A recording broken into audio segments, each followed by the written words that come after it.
भोरे भोरे ना तोहार नजर हमरा पाँव पे होके के चाहिए आ ओकरा बाद दाई माँ का संगे किचन में आ बाकी काम देखे खातिर त अभी हमार हाथ पर सलामत बा। ठीक बा ना?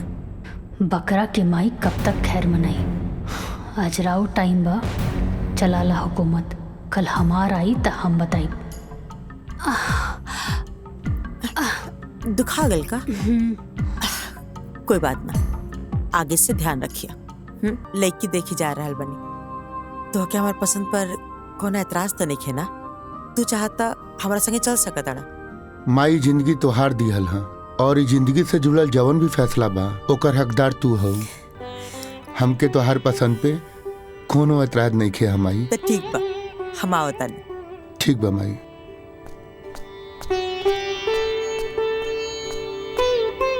तनी बिटिया के बुला दे। बस आ ही रहल बिया बिटिया।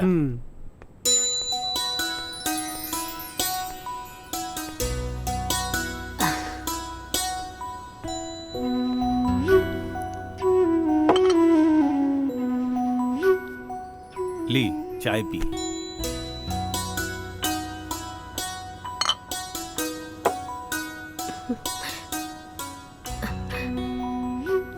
दीदी ई लोग के पास कोनो पैसा वैसा नहीं के। 2 लाख के झारखंडी कार से आइल बाड़े लोग।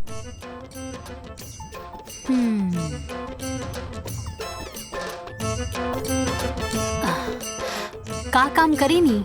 हमार नाम शेखर है। नाम ना, काम का करेनी? हमर खुद के बिजनेस बा। अच्छा अच्छा। का बिजनेस बा? मसाला के। मसाला के बिजनेस बा। आप ता रउआ टर्नओवर कितना बा? टर्नओवर बाबूजी बता दो। ई का पूछा था? टर्नओवर कितना बा? हमरा के नहीं मालूम। उठ। ए बुढ़ऊ, कब रखा?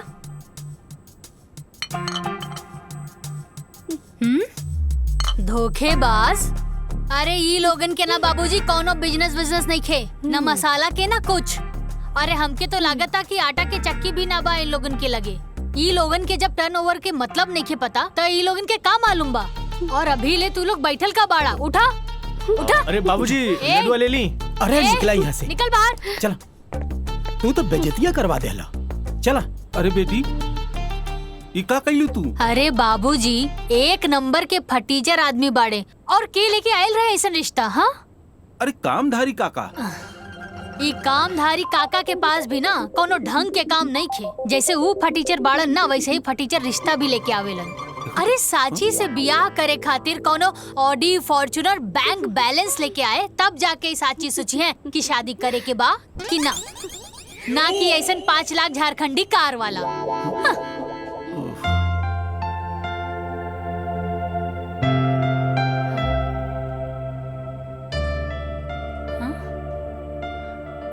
प्रणाम।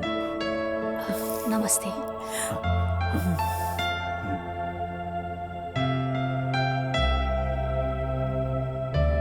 काका रवा एकदम सही कहत रानी है। इतना एकदम हमार फोटोकॉपी पिया। हमें इतने रवा परेशान करत रानी ना, लेकिन देखिए आज का नहीं हमरा के है। हमके लिए की पसंद है काका? बताओ बेटा का चाहिए तो के? जौन चीज कहबो ना एगो फोन कॉल पे तोरा सामने आ जाए। जौन गाड़ी कहबो ना हरा लाल पीला सब। पैसा का कोनो कमी नहीं की। तो निश्चिंत होकर खर्चा करा। जिंदगी भर खर्चा करबो ना तब वो खत्म ना हो। हम चाहता नहीं कि शादी काल का काले हो जाए। ठीक बा नरेश भाई, काहे कि हमार शादी भी काले भर रहे तो हमार बहू काल आई तो हमके खुशी हुई। शादी की तैयारी इतना जल्दी कैसे हुई? हाँ रवा ओकर चिंता मत करी। अब रवा लोग हमारे को मजबूत रिश्तेदार बनी जा। सारा तैयारी हम खुद कर ले। आप लोग के खाली हो जा खड़ा रहे पड़ी।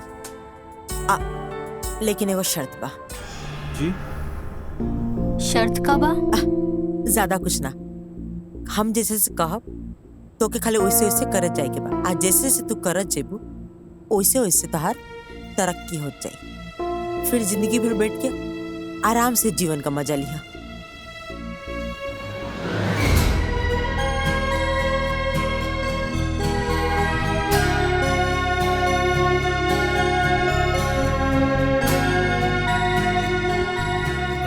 कुछ कम होता बता दे जा।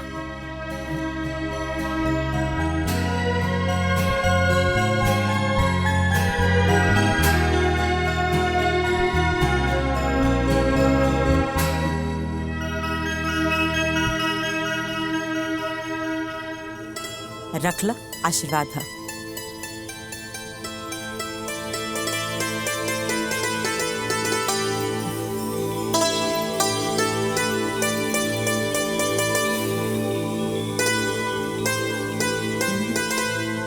अब तो शादी तय हो गई। हाई लीजा मिठाई, पूरा मोहल्ला में बंटवा दीजिए। ठीक बैठे, आज्ञा दीजिए। खुश रहा। चला।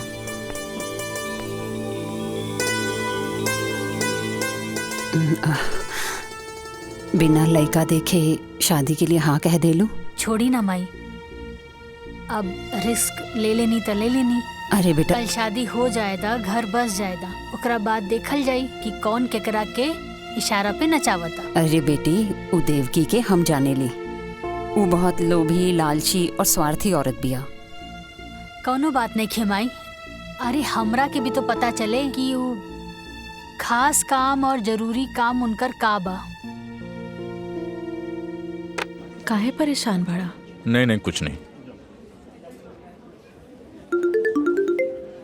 माँ का फोन है। हाँ माई, प्रणाम। खुश रहो बेटा, बहुत खुश रहो। एक हाथ रहने का पैसा मिल गया है ना? हाँ माई, मिल गई।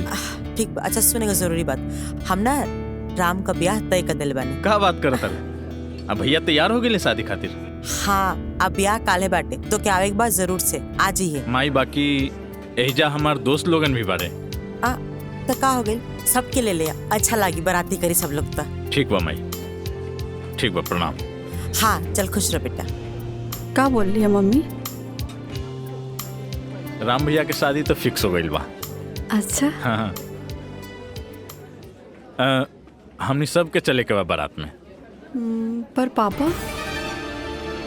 या तो हर पापा तो ऐसे भी हमने के शादी ना होके दी है। तो चला हमार दुनिया में।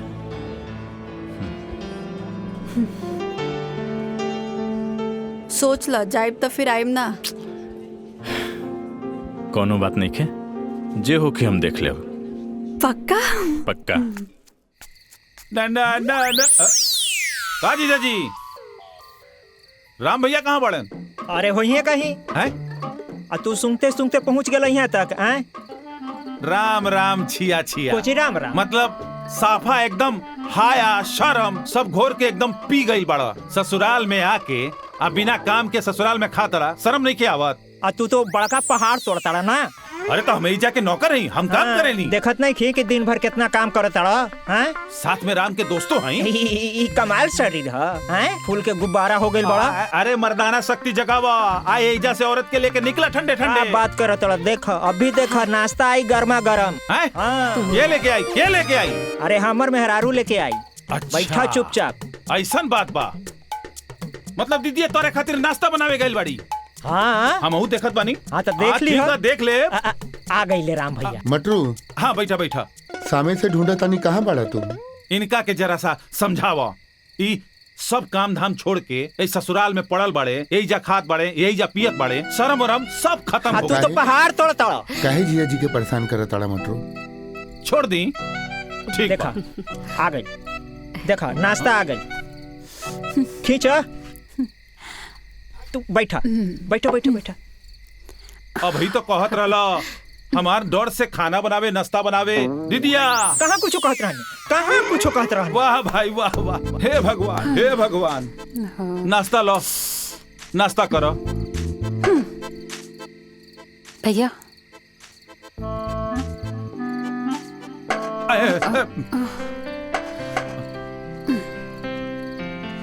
प्रणाम। खुश रह।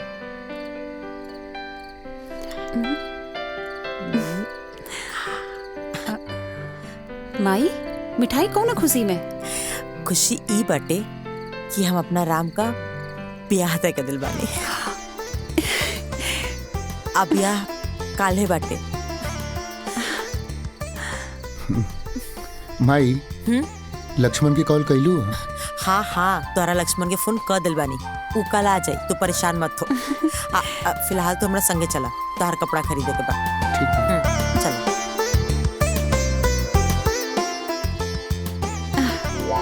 हाँ, खाए में तो तेज बढ़ले बड़ा, लपेट ला। ए दीदिया, इनकरा के चुप कराने, बिना मतलब के न काम के न काज के। ज्यादा मत बोली, मिठाई खाई। ब्याह तय हो गई, आ हमरा के केहू कुछ बतैबे न कइल। कबो कबो तो संदेह होला कि हमहू ई घर के दमादे न हई, हैं कि कुछ और है। बतावा, अभी कुछ कामो न कैनी है, आ कल बियाहो बा, न कपड़ा सिलवनी आ न कुछ खरीदारी करनी। समय कहाँ बा? वाह वाह वाह, जेकरा लगे ई घर में खाली समय ही समय बा, ऊ कहता कि हमरा लगे समय ही नहीं खे। है ना? अरे अपने ब्याह वाला कपड़ा लता पहन के चल चलिए बराती। अच्छा, और का? ठीक है बा। हाँ, अरे चुपचाप चली ना यहाँ से। जा जा निकल जा। धीरे बोला तो गलवा के नस फट जाए। हाँ चला निकला। अरे मिश्री मलाई खैला और कैला तन बुलंद, अब खैया शकरकंद।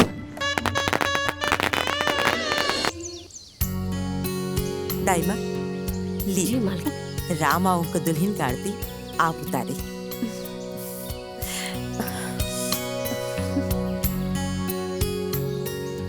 घर में नया बहू के आरती एगो नौकरानी करी का? ये नौकरानी ना हमार दाई माँ बड़ी। दाई माँ मतलब नौकरानी ही होला ना? दाई माँ का करबो दुल्हन, राम इतना ना दाई माँ का के उनके प्यार करना की।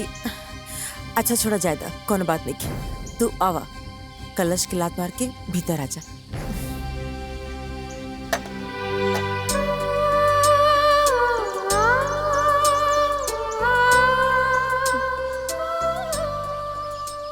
ला, दुल्हा दुल्हन खातिर दूध भी आ गई। आप सब भौजी के परेशान न कर, ठीक है? अरे दीदी, हमनी भौजी के परेशान ना करता नहीं, हमनी तो जान पहचान बनावे आइल बानी। का जीजा? माई माई माई। अरे काहे परेशान कर दसन, चल जा सन, आजो का आराम कर दसन। जा पार्टी कर सन। हाँ, शुभ काम में देरी कैसन, पार्टी मनावला ढेर दिन हो गइल बा। चला। हाँ रवा के तो यही सब में मन लागत। हाँ चलो चलो चलो चलो चलो पार्टी मनावे। चला दुल्हन, हाइला दुल्हन, तहर मुंह दिखाई।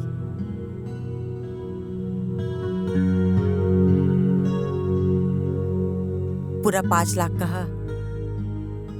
आज से तो के कुछ भी जरूरत हुई हमके बता दिया, तोहर पूरा ख्याल हम रखब। आज से न बहू, राम का जिम्मेदारी हम तो के सब पता नहीं। राम के तो अब अपना मुट्ठी में रखिया। जाना तो ना, हर औरत के अपना पति के ना अपना मुट्ठी में रखे चाहिए। कहे कि मर्द का जात था कभी भी बिगड़ सकेला। और एगो दूसर बात, जबले हमार काम ना हो जाए तबले तो के राम से दूरी बना के रखे पड़ी, ठीक बा ना? आज जब तक राम तहार सारा बात न माने लागे और तू जैसन कहा उसने ना करे लागे, तब तक हमार बात याद रखिए, ठीक बा ना? आज जैसे समय आई हम तो काम बता दे, तू बस वो छोटा सा काम कर दिया, फिर तार जिंदगी आजाद हो जाए, फिर आराम से अपन जिंदगी एंजॉय करत रही। जी सासू माँ, हम समझ गई नी, रउआ जैसन कहब हम वैसे नहीं करब। शाबाश, चलो ठीक बा, अब तू आराम कर।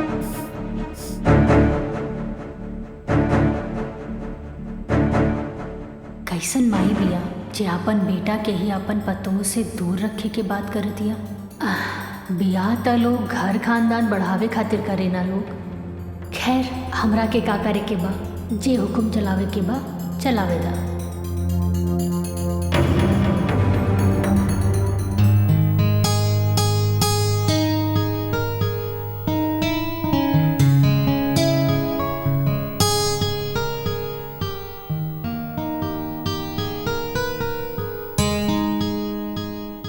माई के पसंद के माने के पड़ी। ऐसा लागता कि आसमान से चांद उतर के हमरा सामने आके बैठ गइल बा। अखिया खोलबू, कुछ बोलबू, या पूरा रात अखिया बंद करके ही बिता देबू? अखियां एक शर्त पे ही खोलब। का शर्त बा? पहले रहुआ हमरा के वचन दी। ठीक बा, हम वचन देतानी। कहा ना जी कि सब कुछ इतना जल्दी भइल कि हम एक दूसरे के ठीक से जान पहचान भी ना पाऊनी। बस हमके थोड़ा समय चाहिए ताकि हम रवा की अच्छे से समझ सकी और एक दूसरे के जान सकी। ठीक।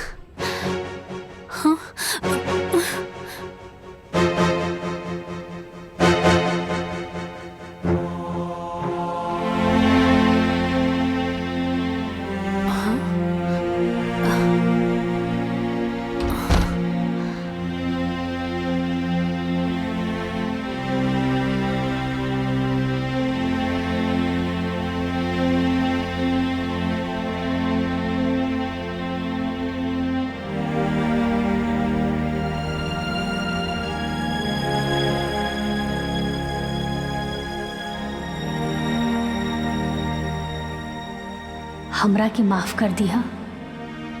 थैंक यू भगवान जी। रवा तो हमरा के सब कुछ दे देनी, बस कुछ दिन के बाद बा, ओकरा बाद हमने के एक हो जाई।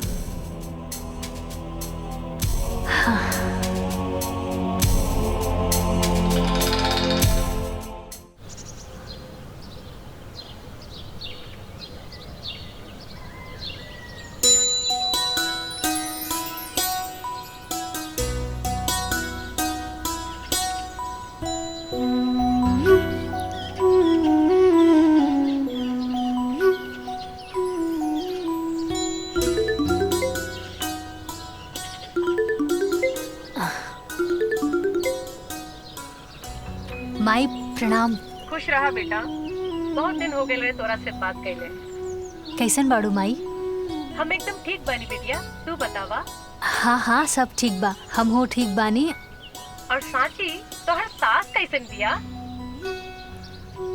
माई सासू माँ तो बड़ा रहस्यमय बाड़ी, का कहेली का सोचेली वो खुदे समझेली। सुन बिटिया, हम तोरा के पहले भी बतैले रहनी, नजर रखिए ओकरा पर, बहुत खतरनाक बिया वो। अच्छा ये सब छोड़ा माई, ये बतावा कि बाबूजी कैसन बाड़े? ठीक बा बेटा। पूछत रहले कि साची के फोन आयल कि ना? ठीक बा माई, अब हम फोन रखा तानी, बाद में बात हुई। ठीक बा? ठीक बा।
बेटा जी,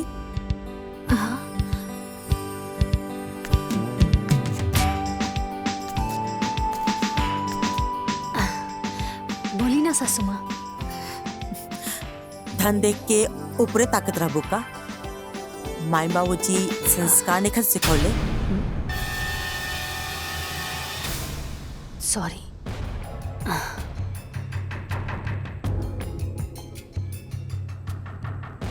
भोरे भोरे ना तोहार नजर हमरा पाँव पे होके के आ ओकरा बाद दाई माँ का संगे किचन में। आ बाकी काम देखे खातिर त अभी हमार हाथ पर सलामत बा। ठीक बा ना? बकरा के माई कब तक खैर मनाई। आज राउ टाइम बा, चलाला हुकूमत। कल हमार आई त हम बताई। दुखा गल का? कोई बात ना, आगे से ध्यान रखिए। आगे से हमसे पूछे बिना उन्हें मत जिया। काहे सासू माँ, भूत प्रेत के वास बाकाओं में? जितना बोलल जाता ना उतने सुनल करा। ढेर दिमाग लगाव का जरूरत नहीं है। ठीक बना? आप दिमाग मत चलाओ, भीतर जा। आखिर ऐसन का बा वो दिशा में जे हमरा से छुपावत अड़े? ये कमरा के रास्ता हम जरूर खोल के रहब।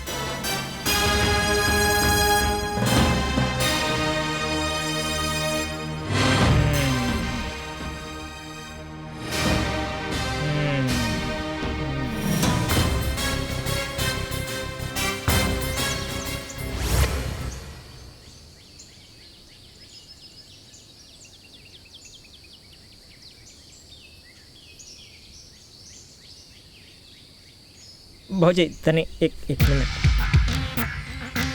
हाँ बोली ना पाहुन, का बात बा? बैठे अब बैठे। बैठी ना रहुआ। तब कहीं भौजी का हाल चाल बा? हाँ पाहुन, सब कुछ ठीक बा। कैसन लागल घर दुआर और इमे रहे वाला लोग सब? हमरा छोड़ के बताएं। सब केहू अच्छा बा। घर द्वार भी बहुत अच्छा बा। हमरे जैसन खा गई नहीं ना धोखा। हाँ?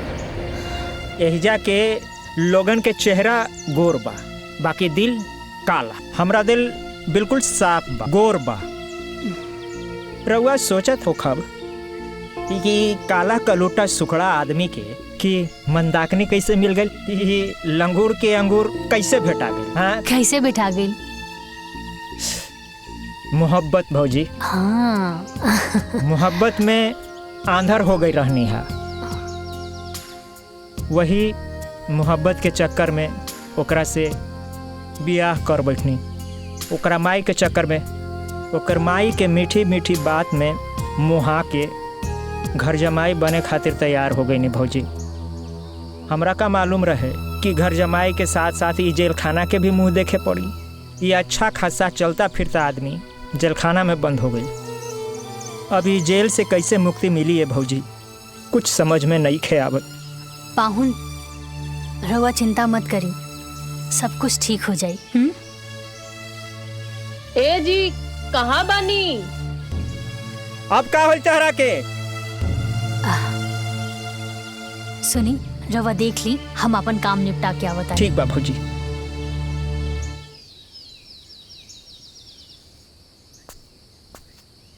अरे प्रिया, अभी तक तू तैयार ना भइलू? चल फटाफट तैयार हो जा। जौकी लोग भी तैयार हो गए हैं, छोड़ दी है तरह। चला, ताकि तू फिर वहां आके हमारा इस्तेमाल कर सका। एक बात कान खोल के सुन ले लक्ष्मण, तहर झांसा में बहुत आ गई। अब यहाँ से हम कहीं न जाए। हम घरे जाए के सारा रास्ता बंद हो चुकल बा। प्रिया, हम तहरा से कहले बानी हम माई से बात करब। तू काहे इतना टेंशन लेता रू? कह दिया नी ना कि हम कहीं न जाए, मतलब कहीं न जाए। तू जाके पहले माई से बात करा, फिर हम यहाँ से कहीं जाए। बहुत हो गए लक्ष्मण तुहार। हम कहनी है ना बात करब, तू समझत काहे नहीं खूब? बस ठीक बा। ये बात सुनत सुनत हमके 5 साल बीत गए। अब बहुत हो गई। अब तुहार हम एक भी बात बर्दाश्त ना करब। तू जा अपन माई से बात करा और सारा बात क्लियर करा, तब हम यहाँ से कहीं जाए। वरना तू भूल जा कि हम कहीं जाए। अब तो तुहार भाई के शादी भी हो गई बा। ठीक बा, ठीक बा, ठीक। दिमाग अपन शांत रखा। अभी तैयार हो जा फटाफट। वहाँ जौकी लोग तहर इंतजार करत हुई हैं। तू तैयार हो जा फटाफट। हम जा तनी माई से बात करें। तू निकला, ठीक बा?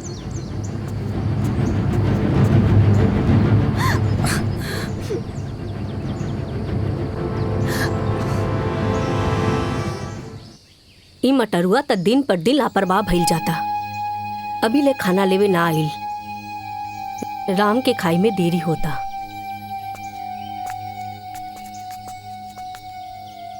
दाईमा रवा केहू के इंतजार करतानी का? मटरुआ अभी ले ना आई। राम के खाना खाई में बहुत देरी हो जाई। अरे दादी हम ले जाके टिफिन दे देतानी। लाई।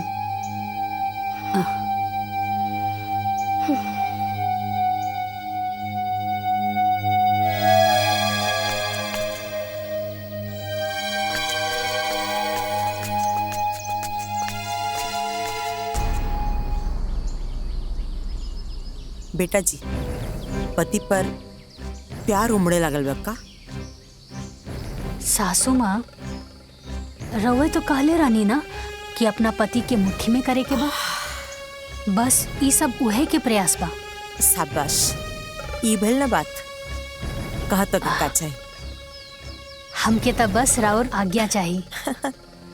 ठीक बाटे, आज से राम का टिफिन तू ही लेके जेबू।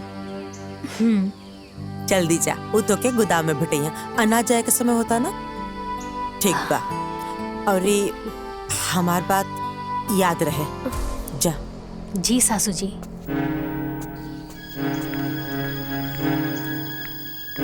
एक बार बस हमार सासू माँ जी के काम खत्म हो जाए, ओकरा बाद हमके हमार पति से मिले खातिर केहू ना रोक सकेला।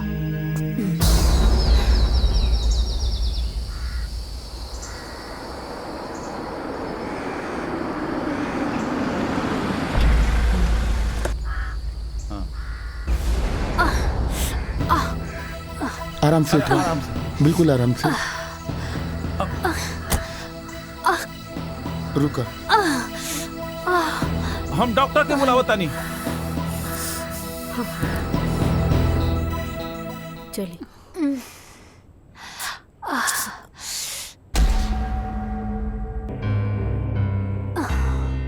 मामूली चोट है, चोट की वजह से बुखार आ गया है। मैं दवाई लिख के दे देता हूँ, आप मंगवा लीजिएगा, सुबह तक ठीक हो जाएगा। धन्यवाद डॉक्टर साहब। मटरू। हाँ माँ जी। ये डॉक्टर साहब दवाई लिख के देता ना, जाके ले ले यहाँ। और डॉक्टर साहब के भी बाहर तक छोड़ दा। ठीक बा। ए जीजा, साथे चलो। तू रहेला तो हमरा थोड़ा ठीक लगी। हम कहे जाई? हम कहीं रात के बहरा आई जाए ले ना। ये कुल तहरा वजह से भइल बा। तू जा। हमरा वजह से? सरऊ तू समय पे टिफिन लेवे आ जाता तो ये आज भौजी के संगे ये ना होखी। हाँ जा। तोरा भाई। मटरू चुप, जाके चुपचाप दवाई लेके आओ। और आप सब भी यही जब भीड़ के लगा कोनो जरूरत नहीं के, जाके अपन अपन काम करी जा। जाई जाइए। चलिए डॉक्टर साहब, चलो। चले। दुल्हन तू आराम करा, कोनो चीज का जरूरत हुई तो दाई माँ के आवाज दे दिया। जी सासू माँ। ठीक बा माई।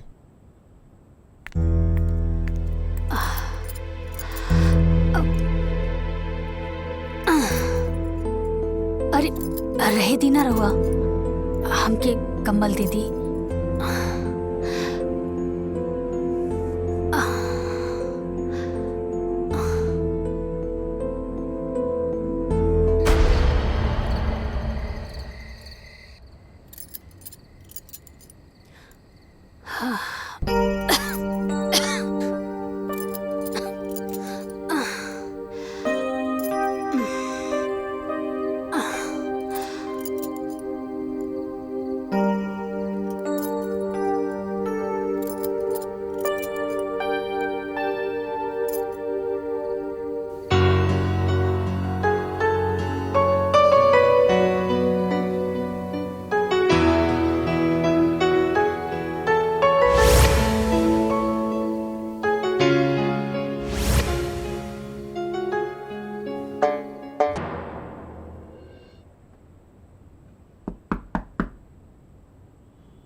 सांची।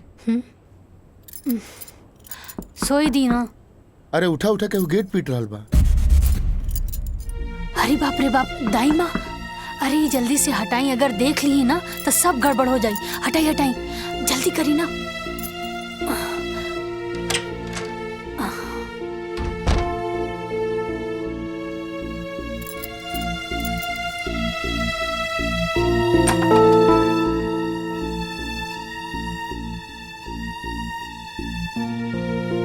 अभी ले तू लोग सुतल बाड़ा जा। ली चाय पी ली। दाई माँ, एक छोटी सी गलती की वजह से रउआ अभी ले हमरा से नाराज बानी। आपन बेटी समझ के हमरा के माफ कर दी ना। हम तो तोहके ओ दिने माफ कर देने रहनी हा, तोहसे भला काहे नाराज रहब। तू तो लक्ष्मी बाड़ू ही घर के। जल्दी से तैयार हो जा, काहे की मालकिन 2 दिन खातिर बाहर जाए वाली बाड़ी। अच्छा ठीक, बहुत काम बा, हम जाता नहीं। हाँ।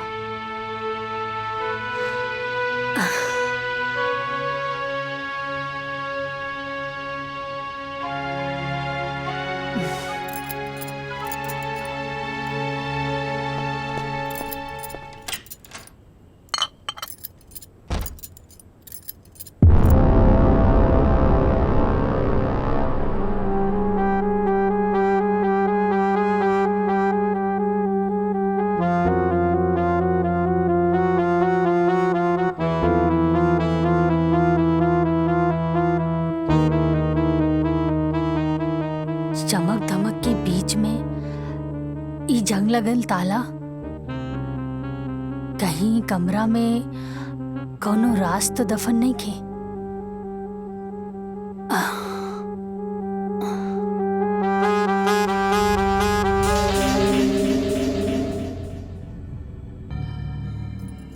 दुल्हीन, ये का करत हो तू? चला हिजा से। अरे दाई माँ, हम ताई घर के बहू बानी। ना ना, चला चला।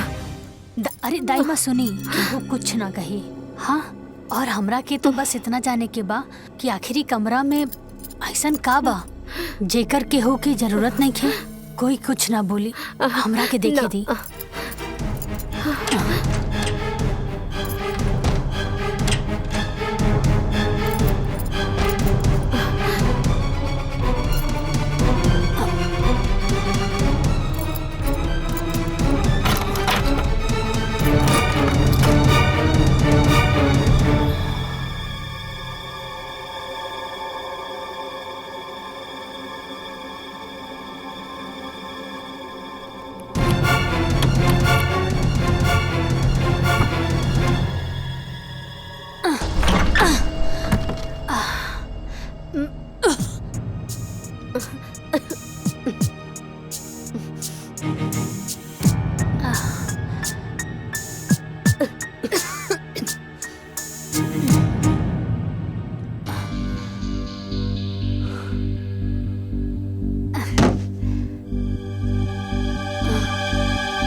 दाई माँ, ई के बा? ई मालिक के तस्वीर बा दुल्हीन।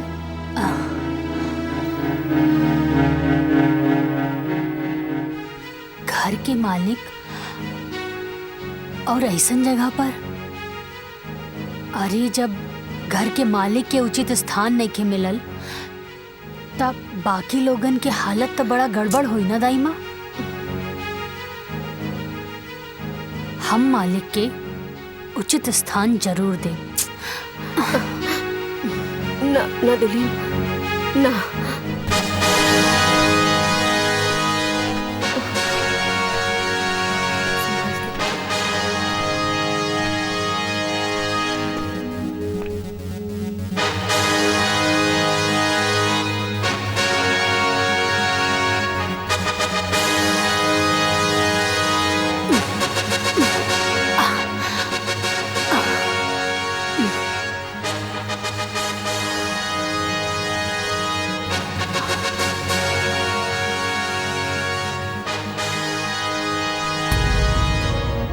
दाई माँ, अब देख ला, घर के मालिक के उनका उचित स्थान मिल गई। एक काम करी, ये पेंटिंग के हटवा दी यहाँ से, ठीक है? ठीक बा दुल्हन।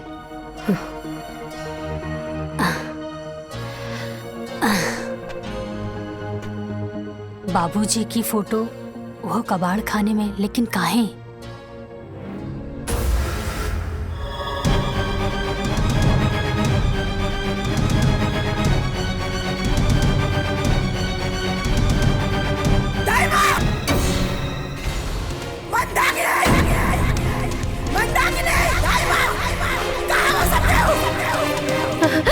हाँ मलकिन, कहाँ भाई माई? मंदाकिनी, ये फोटो आई जा क्या टांगला सा? हाँ? अरे बाप, क्या टांगला सा ये फोटो आई जा? पता ना भाई। हाँ? अरे ये फोटो का हाथ गोड़ डाला, आपने आग टंगा गेल हा? हाँ? ठाकुर साहब के फोटो ता हम ही लगौनी है। तो इतना हिम्मत? हाँ? केकरा के लगा? अपना हद से ऊपर उठेगा ना, कोशिश मत कर, ना तो ऐसा पर कतरब कि तू दोबारा उड़े लायक ना बच भी। समझ में आ गई?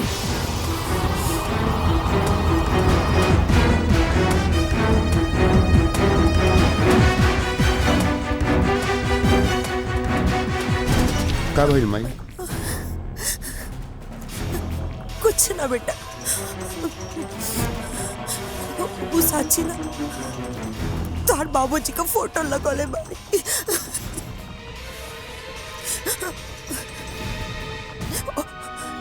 वही खातिर शाबाशी देत रहनी है।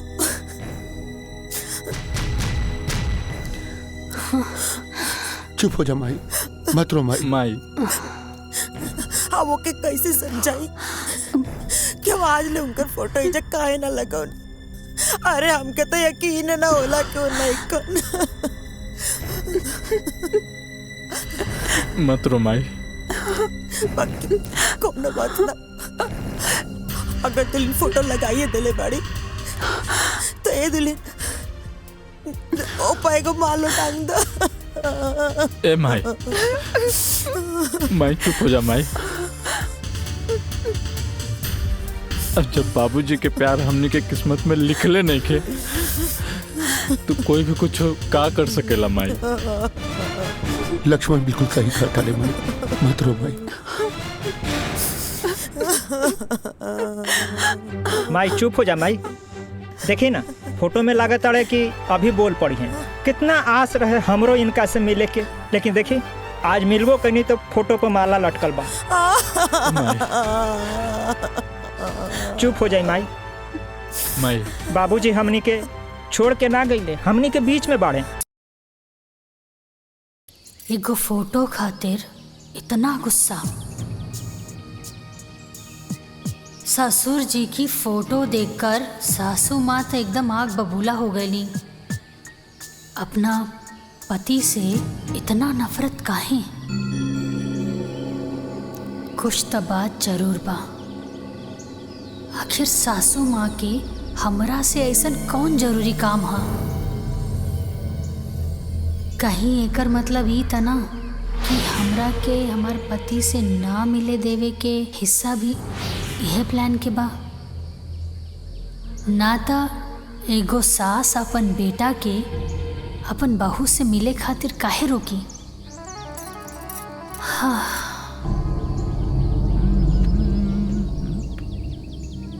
भाभी, भाभी, भाभी। अरे देवर जी आई। का भाभी, भैया के याद आवता का? ना ना देवर जी, ऐसन कोनो बात नहीं खे। तो फिर इतना स्ट्रेस में तो पहले कबो ना दिखात रहने। का बात बा, तबीयत ठीक बा ना तोहार? हाँ देवर जी, तबीयत ठीक बा। कहाँ बानी? जाई, राउर फ्रेंड बुला रहल बिया। जी आवत।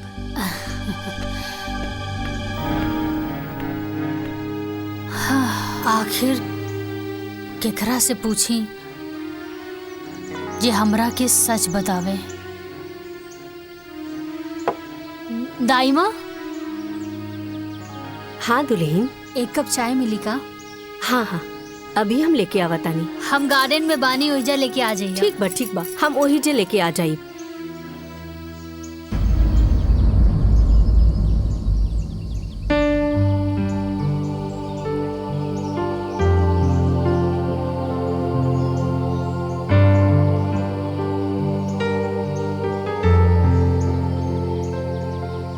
दुल्हन, हाँ हाय चाइला।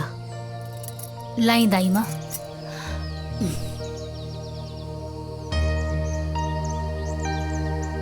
दाइमा, कहा दुल्हन? अगर रवा से हम कुछ पूछब त रवा बुरा तो ना नु मानब? ऐसन काहे कहा था? पूछा।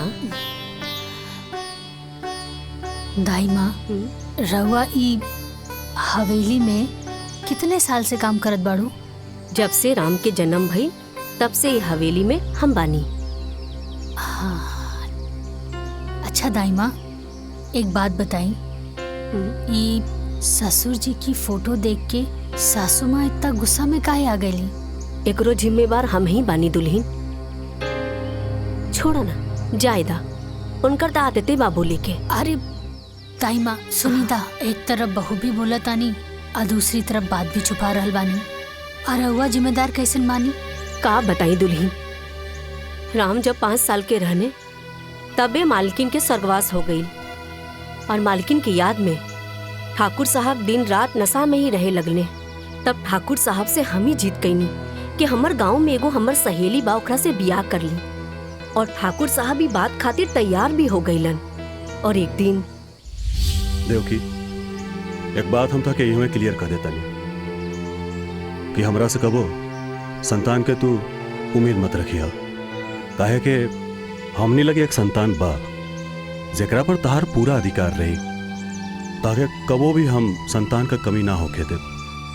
ताकि हमारा बात से कोई एतराज तो नहीं है? ठीक बा।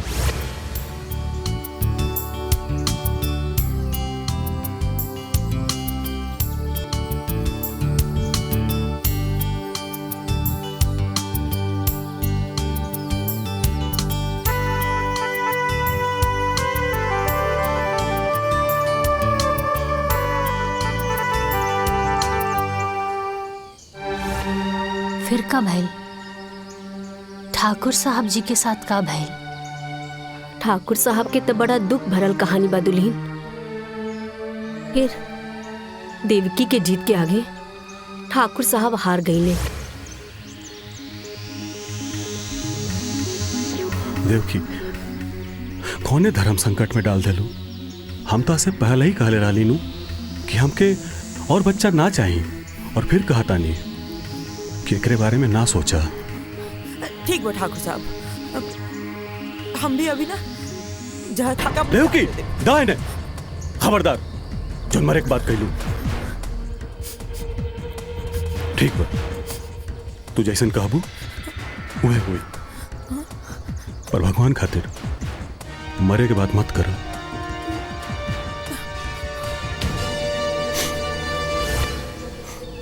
और कुछ महीना बाद देवकी अपना कोख से 2 बच्चन के जन्म दिहली, एगो लइका और एगो लइकी।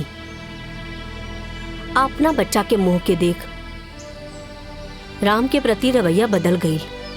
ठाकुर साहब भी देख के बहुत दुखी भइले और हमरा से एक ही बात कहले कि गीता, हम ई बियाह कइके बहुत बड़ा गलती कर देनी, लेकिन कोनो बात ना बा, हम ई गलती के अपना जीते जी सुधारब। और एक दिन वकील के बुला लेने।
उर्वा काकाले रनिया हाँ सौतेली ना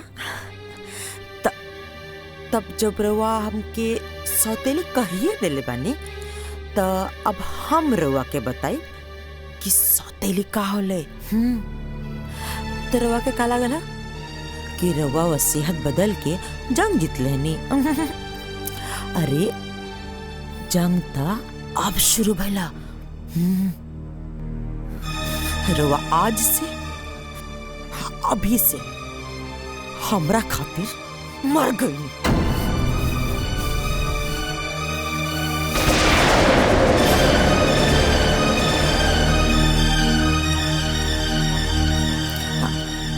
रवा के का लागला ई जोन एक्सीडेंट भइला उ इत्तेफाक रहला।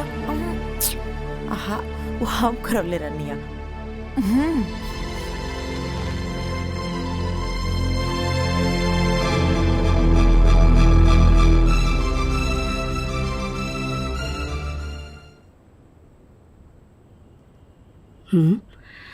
अरे मालिक कहाँ गइलन? हाँ? हाँ?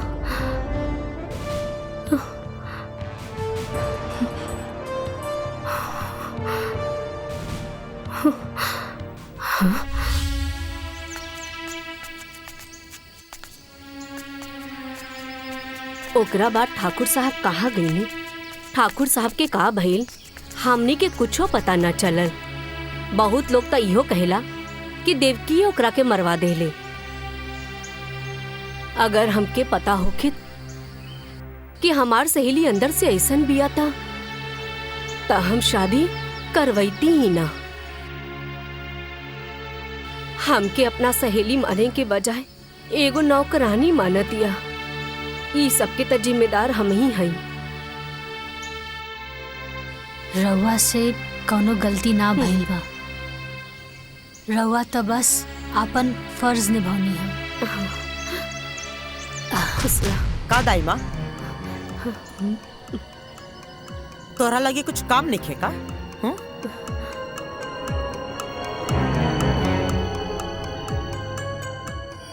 ए लड़की तू रुक।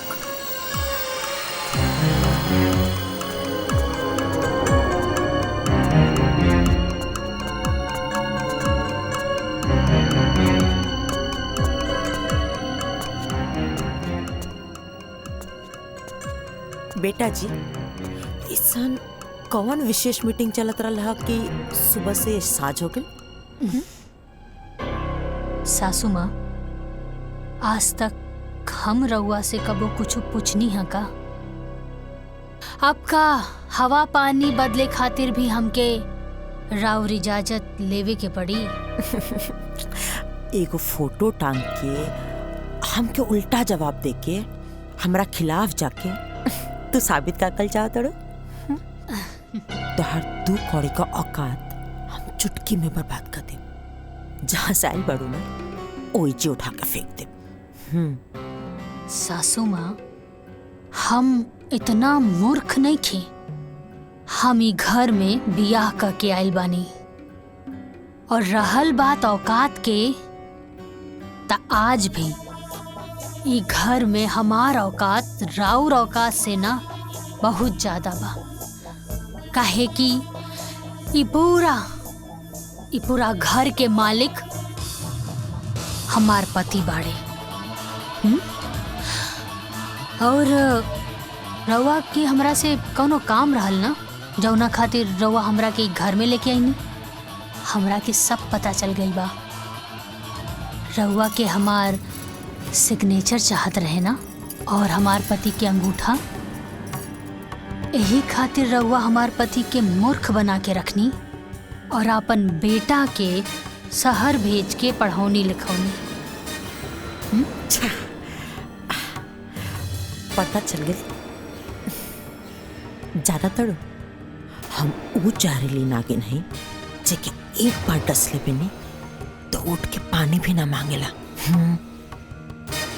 सासू माँ, नागिन प्रजाति के त रउआ पार कर देनी, एमे कौनो शक नहीं खे, लेकिन रउआ नागिन ना, रउआ बानी आस्तीन के सांप, जे पालेला उहे के रउआ डसेनी।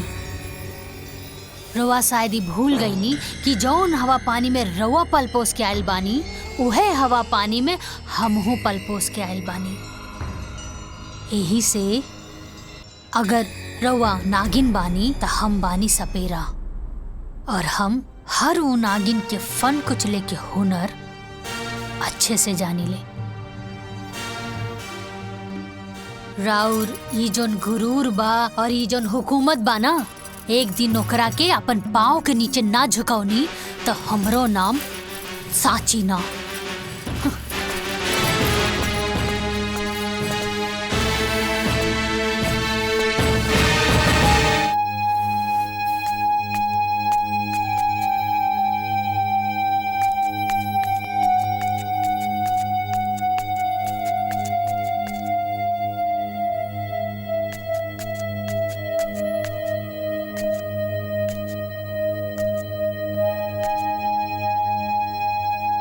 भौजी सुनी ना, एक मिनट सुनी ना।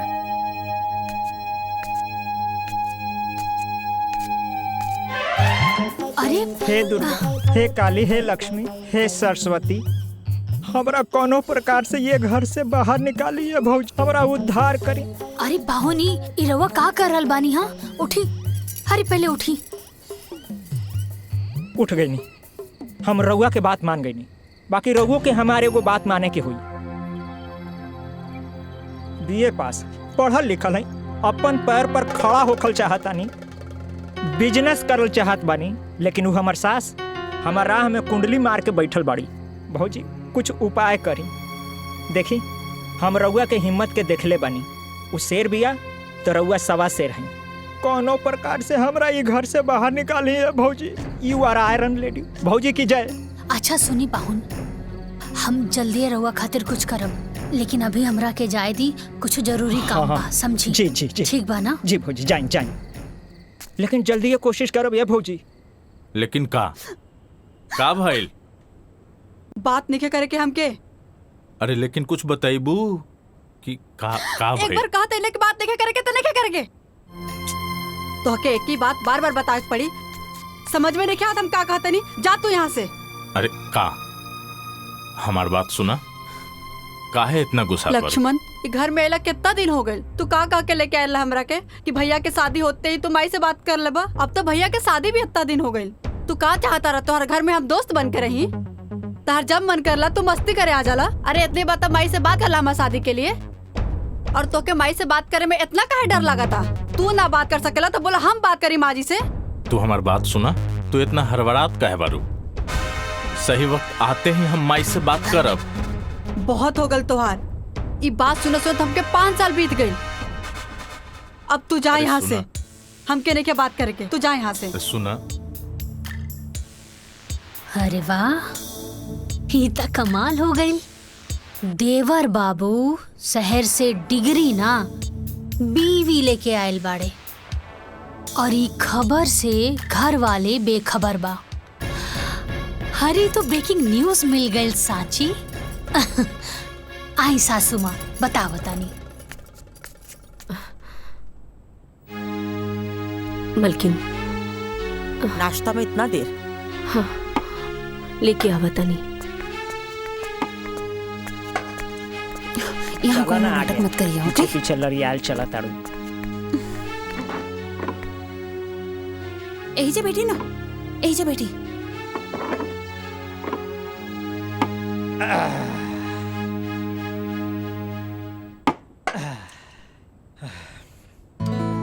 भूख लागल बा।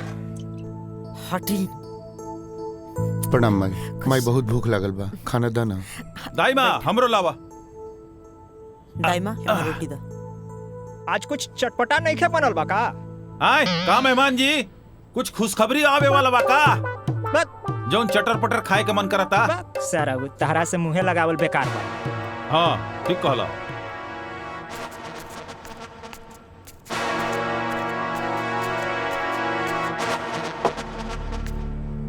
दाई माँ हमरो तो भूख लगल बा। हाँ ठीक बा।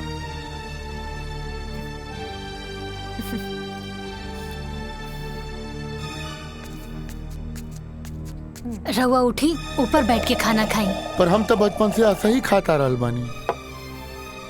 अरे 10 साल पहले तो शादीशुदा भी ना रहनी ना। माई के राज में रहुआ नीचे बैठ के खाना खावत रहनी है, अब बीवी के राज में रहुआ ऊपर बैठ के खाना खाई। आई ठीक बा, जा जा।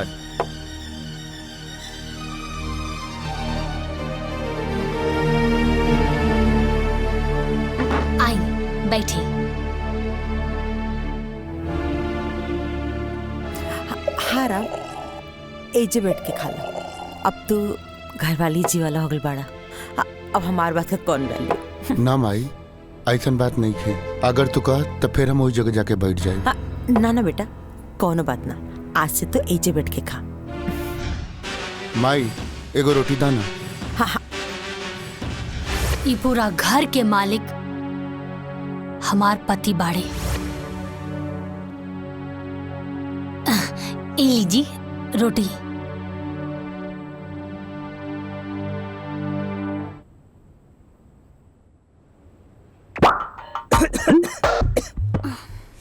कितना तीखा भाई सब्जी।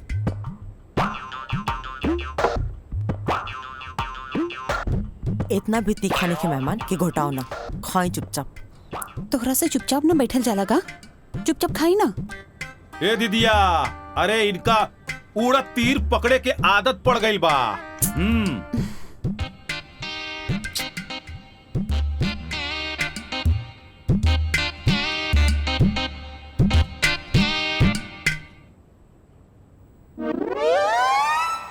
देवर जी, प्रिया राउर सिर्फ फ्रेंड ही बिया या फ्रेंड से कुछ ऊपर? अरे हमार कहे के मतलब है कि फ्रेंड ही बिया तब तो ठीक बा, काहे से कि अब राउर उम्र भी हो गल बा बिया करे खातिर। ता हमनी के गांव में लड़की ढूंढल जाए का, काहे से कि हमार गांव में ना बहुत सुंदर सुंदर लड़की बिया। का सासू माँ? बहू तो के लक्ष्मण का चिंता करेगा कोनो जरूरत नहीं है, अभी होकर माई जिंदा भी है। हम आप सबसे कुछ कहल चाहता नहीं। हम और लक्ष्मण 3-4 साल से लिविंग रिलेशन में बानी जा, तो आपके कोई और लड़की ढूंढने की जरूरत नहीं है। हाँ माई, प्रिया सही कह रहल बिया।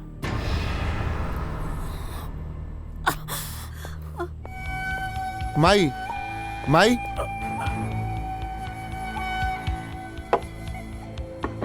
लक्ष्मण लक्ष्मण, जा जाके माई से तू माफी मांगा। भैया तू हो चला ना। ना हम न जाए, तू जाके माफी मांगा। ठीक।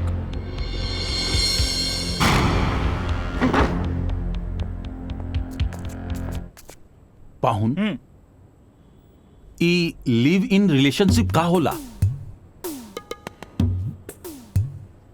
वो जो शादी से पहले होला ना, वही होला। मतलब आजकल के जनरेशन के पता ना का हो गइल बा, शादी ब्याह के झंझटे से एकदम खत्म। बाप रे बाप, ढेर कलयुग आ गइल बा। हमरा खाए दो। ढेर बात बोलब, चुपचाप बैठी ना। दीदिया का कहती है सुना।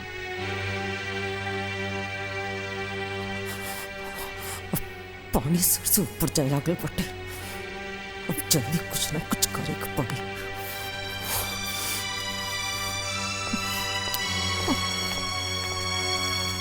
माई माई, ए माई, नाराज बारी का? नाराज काहे होई? हमार शौक, हमार अरमान, हमार गुरूर का गला घोट के पूछे तड़ा कि माई नाराज बाड़ी। अरे 3 साल से ये बात हमसे छुपा के रख ली।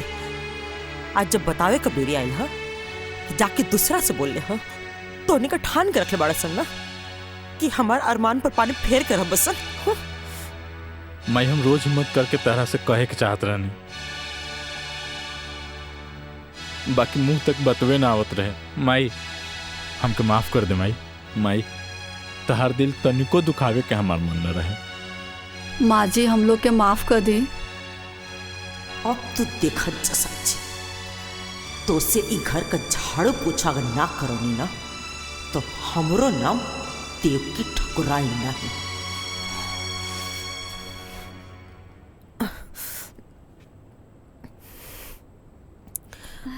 प्रिया तो हमके शुरू से पसंद रहे बुद्धू।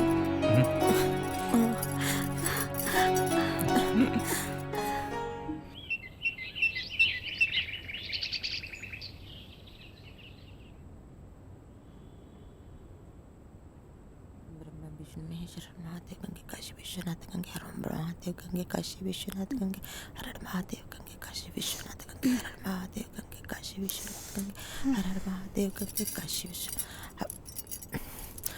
दाइमा। जी मालकिन। पूजा का थाली पूरा घर में दिखा दे।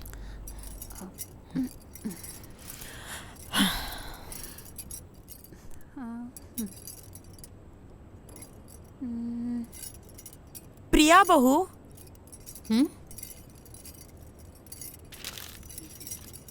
ए हमार बहू। हाँ माँ जी। बहू आवतनी। निक लगा था ना।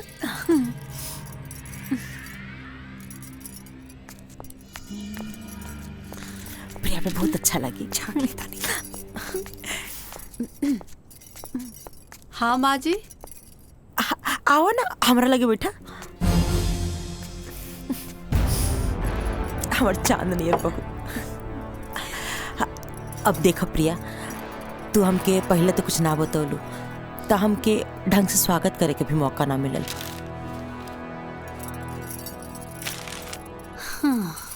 ना तो हम इतना धूमधाम से तोहर स्वागत करती ना कि जमाना का खुलल का खुलले रह जाए। बाकी कौन बात ना, अभी भी देर नहीं के भइल।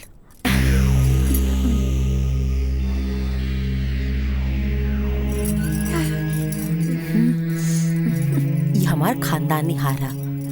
तब तक तू एके पढ़ना और धीरे धीरे ना हम तो के ई घर का गार्जियन भी बनाते।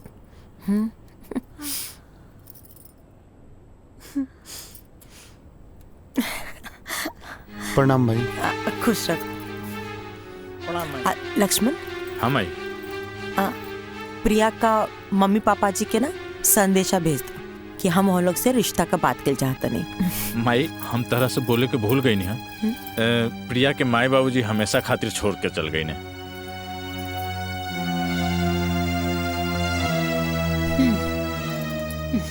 हाँ तो का भेल, हम प्रिया का माई हैं आज से। अरे राम, तो इजा काहे बैठल बड़ा? जाके पंडित जी के बोल दा तहार छोट भाई का ब्याह तय हो गल बा। ठीक बा माई, हम जाके अभी पंडित जी के बोला के लावतानी। सांची तू हो जा, माई के काम में हाथ बटावा। जी हाँ सांची। अरे हमरो के केहू कुछ बताई कि हमरा का करे के बा। हमहू ई घर के दमादे हैं, हमरा का करे के बा। शादी ब्याह के माहौल बा, ज्यादा कूदी ना। चली तैयार हुई। चला चला, एकरा में घबराए के कौन बात बा। चला।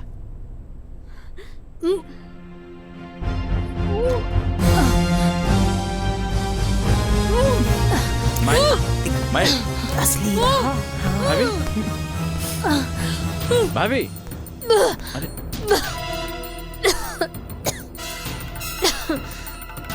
और ये तहार खुशी देख के मुंह बनावती है। चाय दे जरूरत है। हाँ तो हई देख, हई सन हमारा लगी कम से कम 10 को बा। का भइल भाभी? भाभी ठीक तो बानी ना?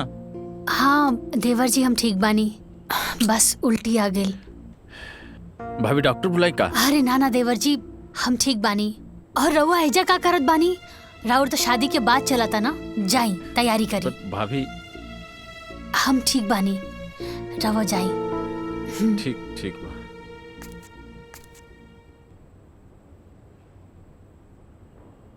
हाँ।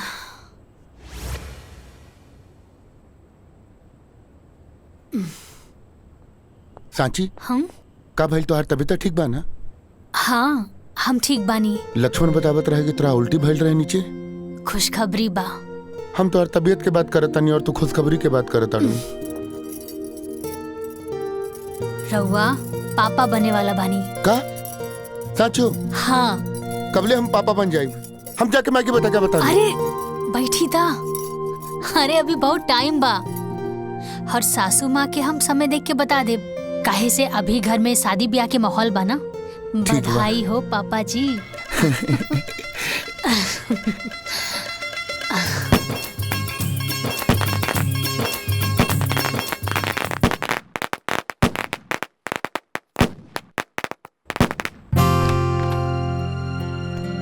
प्रिया, हम आवतानी भाभी के देख के। आजे देखल जरूरी बका, कल चल जिहा। आवे जा चुपचाप बैठा।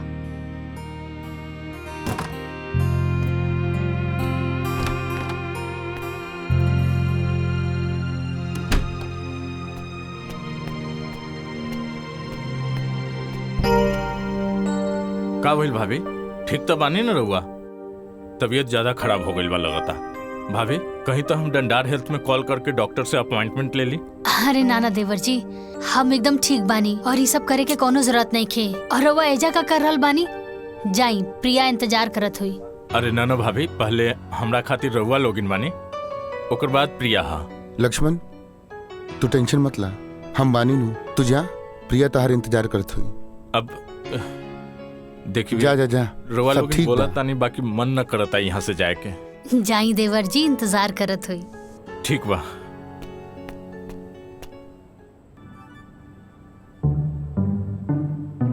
एक बात बताई, सच में हम बड़ा किस्मत वाला बानी जी, हमके ऐसन देवर जी मिलल बड़े। हाय तोहार मुंह दिखाई। बहुत अच्छा बा, बहुत यूनिक बा। लक्ष्मण कहाँ बा प्रिया? उ गइल बड़े साची भाभी के देखे, बीमार बड़ी। हमार तो अपने लेकर पराया हो गई बा। हमार लड़का मतलब? प्रिया, ओ राम हमार अपन बेटा ना है। अरे उ सौतेला ह, सौतेला। हम बहुत कोशिश करें कि लक्ष्मण ओकरा से दूर रहो, लेकिन वो तो भैया भैया करके एकदम भगत बन गई बा। अब तू ही सोचा दुल्हन, का हम इहे दिन खाते ओके पढ़ौले लिखौले रहनी है कि वो जाहिल गवार का पीछे पीछे घूमत रहो। हाँ, बाकी प्रिया, अब हम ये चाहता नहीं ना कि तू लक्ष्मण के अपना मुट्ठी में रखा। हाँ, कोशिश करिए कि लक्ष्मण जितना हो सको वो नौकरन से दूर रहो। हाँ हाँ, ठीक बाटे। तो अपन ध्यान रखिए, ठीक बा? आराम करा।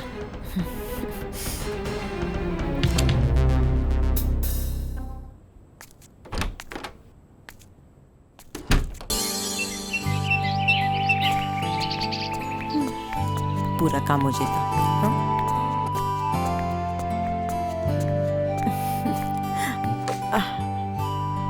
प्रणाम माई। तू भी बैठ जा बेटा।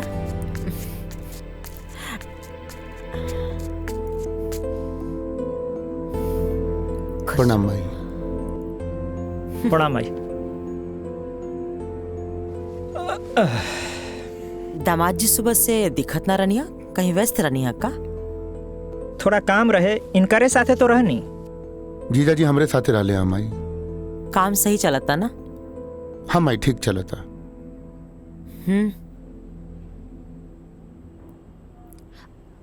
सुनी ना देवर जी। हाँ भाभी। जीजा जी के रवा लोगन से कुछ बात करे के रहल हा। हम कहाँ कुछ कहनी है। हाँ, कहत रहनी है कि सिनेमा। जीजा जी, रवा तो कोनो बिजनेस की बात करत रहनी है ना? हाँ हाँ, याद पड़। हम चाहत रहनी है कि हम बिजनेस शुरू करल चाहत रहनी है। बाकी यहाँ ना जौनपुर में अपने जिला। ये तो बहुत अच्छा बात बा माई। बढ़िया बात बना, लेकिन एकरा खातिर तो धन चाहिए। तई में परेशानी का बा? टिकट हम बना देता नहीं, अब फाइनेंस का व्यवस्था माई कर दी। वाह, ससुराल होखे तो ऐसन सासू माँ तो साक्षात लक्ष्मी है। दामाद जी रवा के नहीं लागत कि रवा आजकल मेढक नियर ढेर फुदकता नहीं। माई जीजाजी अपना जिला जौनपुर में व्यापार करे के प्लान कैले बड़े। राम बेटा इकुल इनका बस का बात नहीं किया, वो जैसे बाना उनके ओसी ही रहता। रवा को दिक्कत बाका दामाद जी? एक बार मौका तो देके देखें, हम मौका पे चौका ना मारब तराउर दामाद ना। माई जब जीजाजी इतना कॉन्फिडेंस में कहा ताड़े तो एक बार मौका देला में का दिक्कत बा माई? हाँ माई, अब जब भैया भी कह रहल बारे तो जीजा जी के एक मौका देवे के चाहिए हमनी के। ठीक बा, अगर सब करी है इच्छा बात तो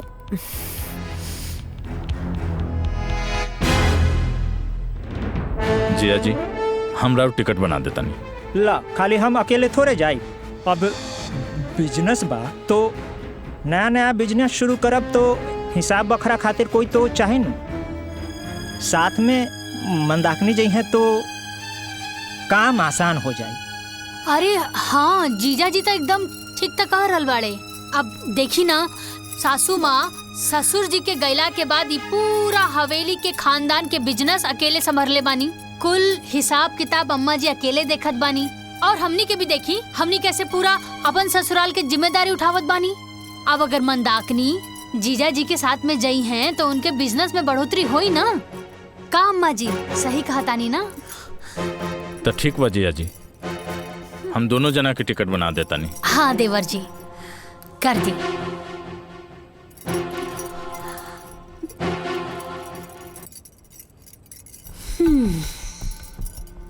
ली जीजा जी टिकट तो बन गई, असम के ट्रेन बा और टिकट बन गई जी, शाम के ट्रेन बा। तहार बहुत बहुत धन्यवाद।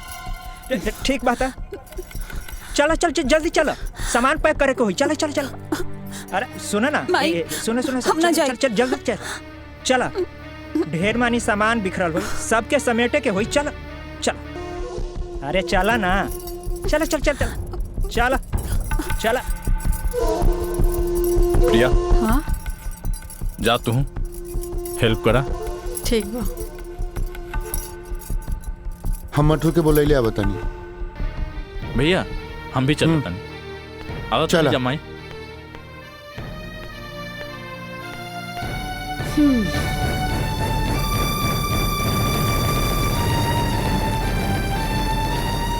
तो के कर खामियाजा भुगते पड़ी लड़की। भोगी तो अब रउआ सासू माँ, और देखत रही कैसे एक एक करके सबके होके रउआ से दूर कर दे।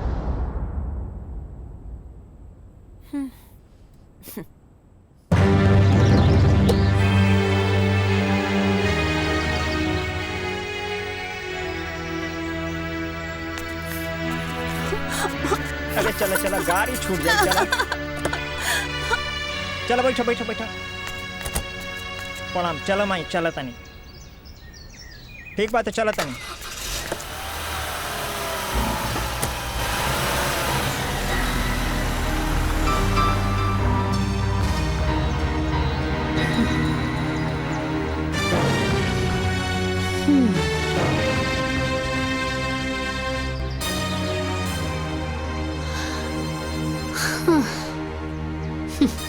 ए मटरू रुको रुको रुको।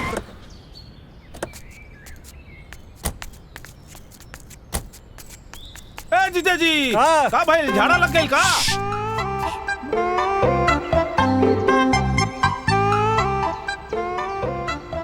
हे भगवान, हमरा ससुरारी के रास्ता के मुंह ना देखे के पड़े। हे भगवान, हमरा इस सास के दोबारा मुंह ना देखे के पड़े। हे भगवान, यहाँ के सारा अनौती पनौती सब यहीं रह जाओ। एक सेकंड हो गई। सबसे बड़का पनौती के तो लेके जाता कहाँ? अब हमरा का मालूम कि कहाँ ले जाता है? चलो चलो चलो, ट्रेन छूट जाई महाराज। चलो चल चल चल चल चलो।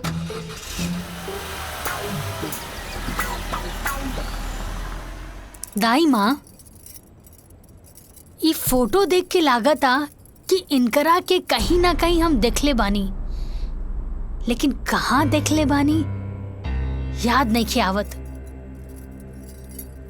देखले तो बानी कहीं ना कहीं। याद करके बतावा दुल्हन, कहाँ देख लू?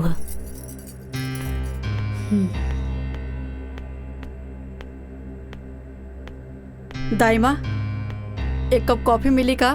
हाँ, अभी अभी लावतानी। ठीक बा।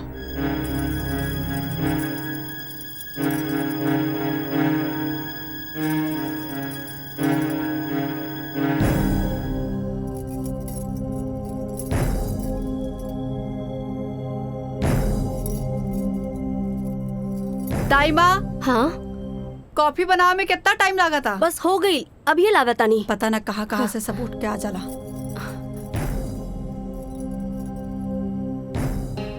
इला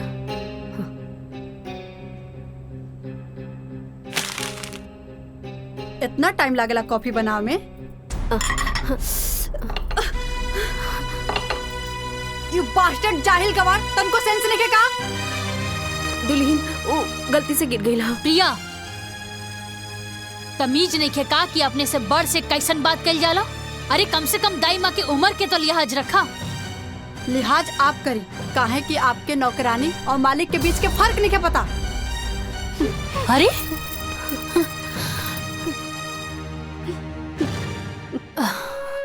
दाई माँ, दाई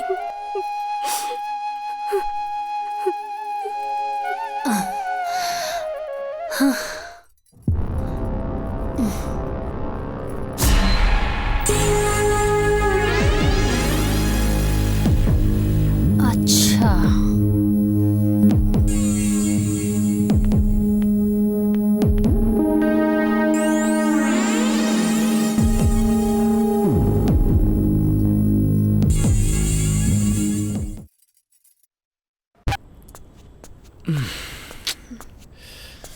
अरे वाह, का बात बा, आज तो कुछ ज्यादा ही सुंदर लगा तारू। का भइल? प्रिया, चलो हमके टॉवेल दे, नहाए के पड़ी, बहुत देर चुनचुना था। जा जाके अपन भौजी से मांग ला। अब भौजी कहाँ से आ गई? प्रिया, हमके तो कबो कबो लागत था ना कि तू हमार पहले वाली प्रिया हो ही ना।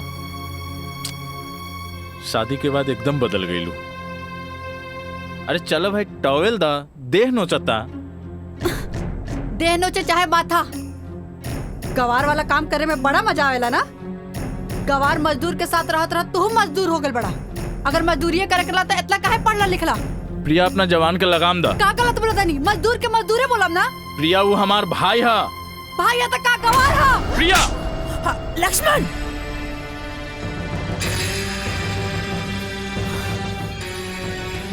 तोर हिम्मत कैसे भइला हमार बहू पर हाथ उठावे के? मायू हमार राम भैया के कहतिया कि गंवार है। और का गलत कहलसिया? अरे पढ़ल लिखल पड़े तो मालिक का काम करू। माई, लेकिन वो तो भैया के शोभा देता ना। तो ठीक बा, जिंदगी भर ओकर नौकरी करू, हाँ ओही का संपत्ति पर गुलाम बन के जी। माई, तू का कहता रू? हम सही कहता नहीं। अरे तोर बाबूजी मरे से पहले अपन सारा संपत्ति वो राम का नाम पे कके चल गए ना। अब अगर ओकर मर्जी हुई तो ओमा से होता के 2 टुकड़ा दे दी, बाकी अब तक वो संभव नहीं है। काहे के ओकर आपन वारिस आवेला बाटे। आपका जब मेहरारू भी है ना, उन ओमा से 2 कौड़ी भी तो के ना दी। अरे बेटा, हम तोर माई है, जौन कहता नहीं तोर भलाई खातिर कहता नहीं, तू समझ। माई, हमके कुछ समझ नहीं के आवत। माई,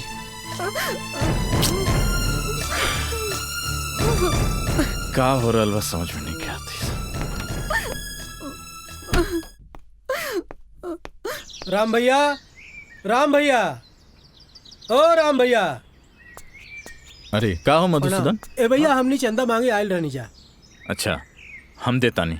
कितना चाहिए? ना ना भैया, आप भैया रह दी, राम भैया के भेज दी, हमनी को उससे ले लिहल जाई। ठीक बा, भेजा तानी। देखा राम भैया आ गए। भैया का भइल मधुसूदन? भैया हमने मंदिर में पूजा अर्चना खातिर चंदा मांगे आयल बानी। अच्छा, कोनो बात ना, हर साल के तरह ए साल भी पूरा पूजा के खर्चा हमरा तरफ से ठीक है भैया। है ला पैसा। जी भैया। कोनो चीज में कमी ना होखे के चाहिए। ठीक है भैया। निसंकोच कोनो बात हुई तो बताइए। जी भैया, प्रणाम। ठीक बा। प्रणाम भैया। लक्ष्मण, का भैया? नाश्ता कैला है? हो गई। हाँ मटरू भाई, थोड़ा बाहर जाता नहीं काम से, तू खेते पे जाके पानी पटा ली है। भैया आपन काम ना खुद ही करे के चाहे। ऐसे भी हमके अभी बहुत काम बा अपन प्रोजेक्ट पे। आई पढ़ाई लिखाई हम खेती गृहस्थी करे खातिर नेखे कहीं ध्यान रखिया। आदमी अधिक पढ़ला लिखला के बाद थोड़ा सा डिस्टर्ब हो जाला का? चुप। छोट भाई बा, चल। हाँ चला।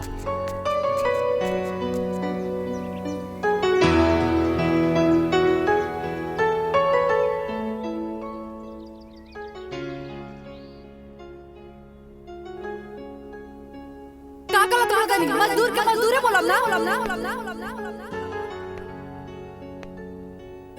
जिंदगी भर की ओकर नौकरी कर, हाँ ओही का संपत्ति पर गुलाम बन हम सही। अरे तोर बाप मरे से पहले अपन सारा संपत्ति वो राम का नाम पे करके चल गया। अब अगर ओकर मर्जी हो तो ओमा से उनका 2 टुकड़ा दे। और खाली फोने पे बात करता बका मैं मिले के मन ना करला। तार भैया का जन्मदिन भी आवे वाला बाटे, हो सके तो समय निकाल के आ जाइए। अगर मजदूरी करे तो इतना काहे पढ़ला लिखला?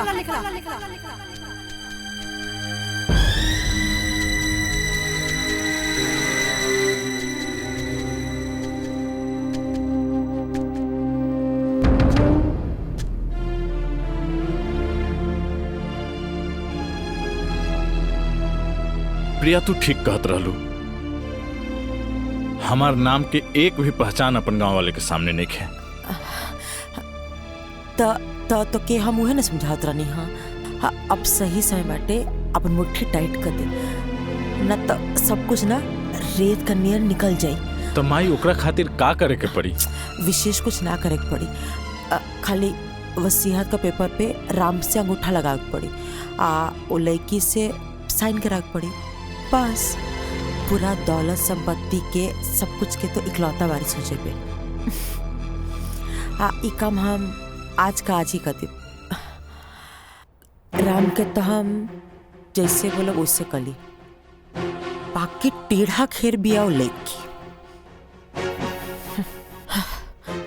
बाकी जो भी हो, आज तो फैसला हो के रहे।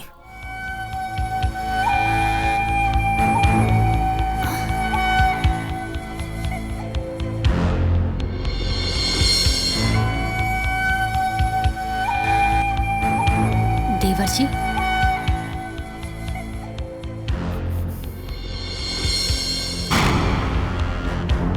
सासू माँ, बहू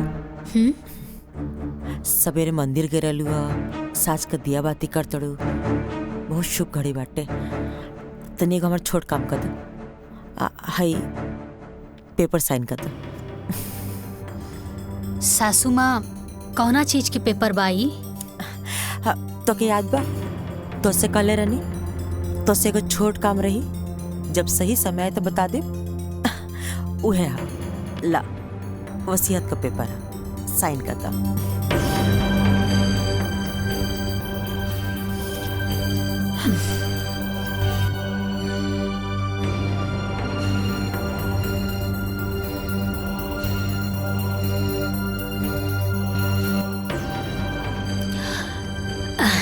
ब्रह्मा विष्णु महेश भी कही है ना सासू माँ, तब वो जाकर हम पेपर पे साइन ना करब।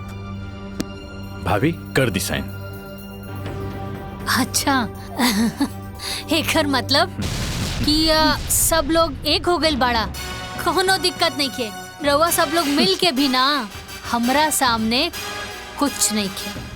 और सासू माँ, जब रउआ हमरा से हारे लगनी तापन पतो और बेटा से मदद लेवे लगनी। अरे रउआ के कुछ ता शर्म करे के चाहत रहे। हाँ, इतना प्यारा देवर जी के मन में भी रउआ जहर घोल के रख देनी। अरे छी बार अभी अगर एक शब्द भी और हमार माई के खिलाफ निकलल तो हमरा से बुरा कोई न होई। हाँ, हटी देवर जी हटी। भैया अब समय आ गइल बा हुकुम के इक्का के।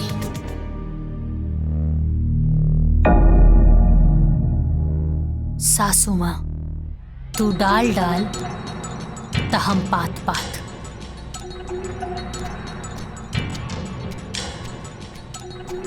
प्रणाम माई। खुश रहो। राम। हाँ माई। माई कहाँ बेटा? ठीक बा। कैसन रहा दिन? सब अच्छा रहे माई। बिजली ना रहे तो सिंचाई ना हो पाएगा। कल हम करवा दे। कोनो बात ना। राम जी माई। से कुछ मांगब तो अपने माई की देबा। माई सब तो तोरे बा, का चाही तारा के? आज तक तू हमरा से कुछो नहीं के मंगलू। कुछ चाही नहीं, बस ये पेपर पर तारा अंगूठा चाहिए।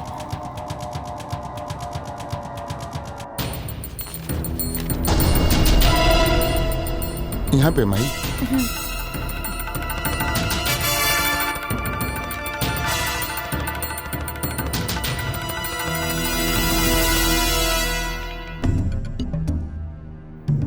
बस बस कहत नहीं बेटा कि अगर साची के बोल के भी साइन करवा दे तो अच्छा रहे। ठीक है माई, हम करवा देता नहीं। साची, साची जी यहाँ आवा। आवता नहीं।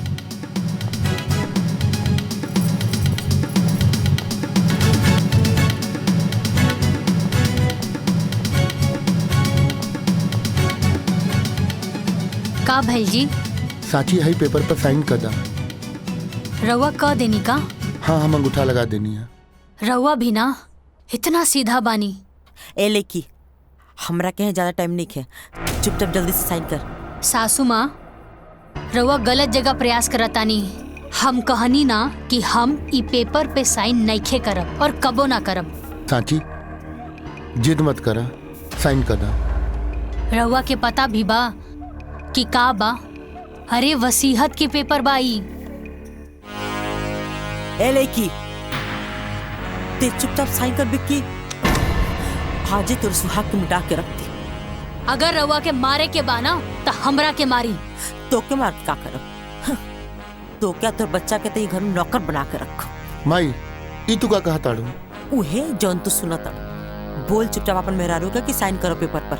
साची साइन कर देना। माई के काहे गुस्सा देवा बता? बाजी देखत क्या बनी? गोली चला दी। ना माई, गोली चलावे के बात ना भइल देखो सौतेला भाई पे इतना बोधा काहे दिखाओ दिन बाजी गोली चला दी। सौतेला? तहार दिमाग खराब हो गेल बा? ये सब का बोला तारू? प्रिया सही कर दिया। ई राम तो हर सौतेला भाई हो। माजी गोली चलाई। ना माई, ना माई, माई ना। माई ए जी, माई का करू? ए जी, ये का हो गए? अरे दाई माँ। अरे ये तारा के मत कैसे भाई पर हाथ उठावे। दाई माँ। माई ए बेटे माफ कर दे भाई। ये बच्चा भाई के नहीं के पता भाई का कहले बा। अरे 9 महीना माई कोख में रख के अपना खून के दूध बना के पिया बेली, तब बेटा दुनिया देखे के लायक बनेला। ए माई ई का कर देलू माई? अरे एक बार हमरा बोल के तो देख तू। तोरा के सब बत्ती चाहत रहे ना, हम अपन जान निकाल के तोरा कदमों में डाल दे। भैया भैया भैया बेटा बेटा राम भैया आखिरकार तू हमरे बेटा के मार देले। माई यही खातिर ब्याह के लाइन लड़ी तारा। माई का कर देलू माई? कोने जन्म का बदला ले तारू तू हमसे। लेके चले अस्पताल लेके चले लेके चले राम जल्दी जल्दी जल्दी।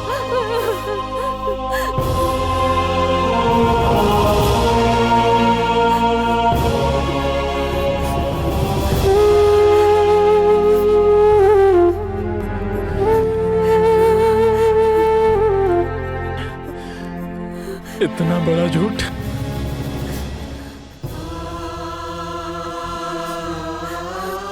हमके तो तू कहले रहलू हमार बाबूजी ना मारे।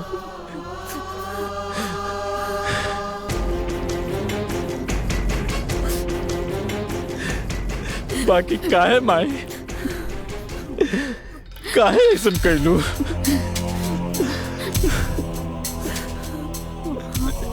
ना ना चाहिए हमके धन संपत्ति, घर दुआर।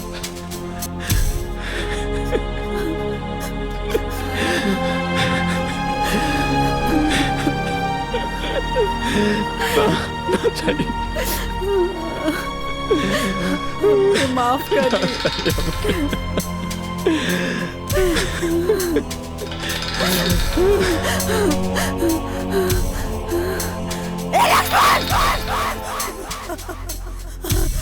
लक्ष्मण!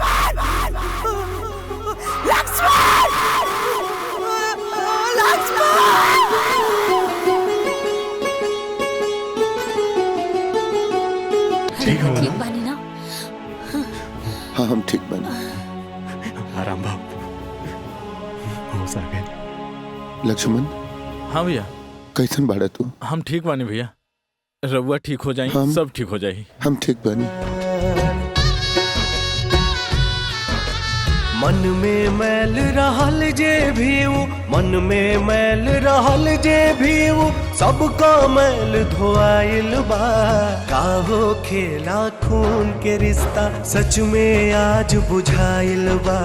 काहो खेला खून के रिश्ता सच में आज बुझाइल बा। हर आँख में लोर भराइल बा, हर आँख में लोर भराइल बा, हर आँख में लोर भराइल बा, हर आँख में लोर भराइल बा। तुम मत रो भाई। अरे तोरा हमरा से थोड़ा भी नफरत ना होला? हर कोनो बात से कबो हम बुरा मन लिया माई।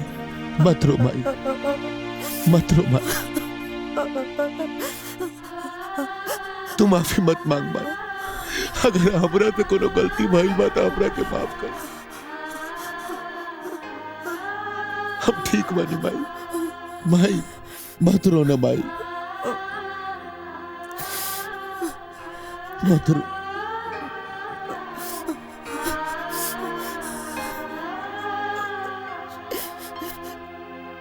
ठाकुर साहब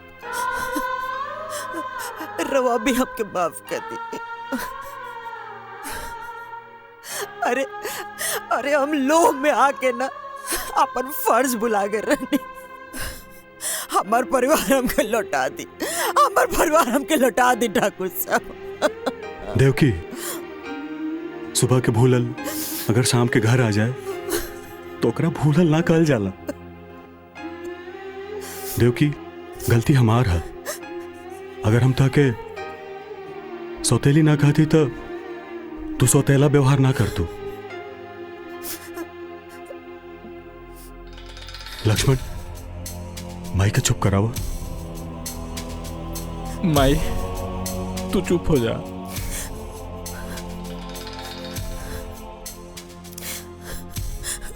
बहू,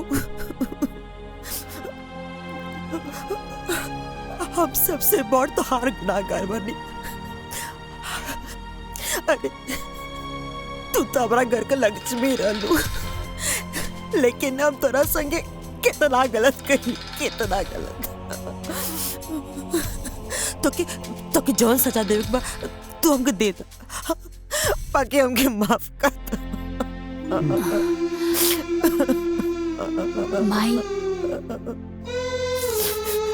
माई रउआ के प्राश्चित कैला के कौनो जरूरत नहीं खे। राउर एक एक आंसू ई बात के गवाही देता कि रउआ निश्चल बानी। और माई कहल जाला ना कि अंत भला त सब भला। और सासू माँ अब सॉरी माई, अब कौनो शर्त वर्त तो नहीं खे ना?